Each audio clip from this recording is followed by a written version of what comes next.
మెగావారి అమ్మాయి నిహారిక కొణిదెల తన భర్తతో విడిపోయి దాదాపుగా 8 నెలల పైగానే అవుతుంది. 2020 డిసెంబర్ 9న ఈ జంట పెళ్లి జైపూర్లో ఘనంగా జరిగింది. పెళ్లి తర్వాత 2 ఇయర్స్కి మనస్పర్ధల కారణంగా వీరు విడాకులు తీసుకున్నట్లుగా తెలుస్తోంది.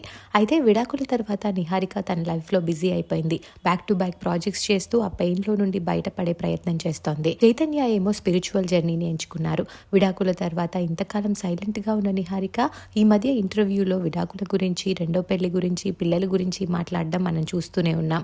అయితే చైతన్య ఈ మధ్య మళ్ళీ సోషల్ మీడియాలో బాగా యాక్టివ్ అయ్యారు. రీసెంట్గా సైలెన్స్ అంటూ ఒక పోస్ట్ చేశారు. నెక్స్ట్ సీకర్ అంటూ మరో పోస్ట్ చేయడంతో నిహారికని ఉద్దేశించే ఇలా చేస్తున్నారంటూ అనుకున్నారంతా. అయితే ఇక్కడ అసలు విషయం ఏంటంటే చైతన్యకి పోయట్రీ అంటే చాలా ఇష్టం. గతంలో కూడా బాగా రాసేవారట. చాలా లాంగ్ బ్రేక్ తర్వాత మళ్ళీ తిరిగి రాస్తున్నాను. నా ఇన్స్టా కమ్యూనిటీకి పాజిటివ్గా ఏదైనా తిరిగి ఇవ్వడానికి ఇదొక చిన్న వే అంటూ పోస్ట్ చేశారు చైతన్య.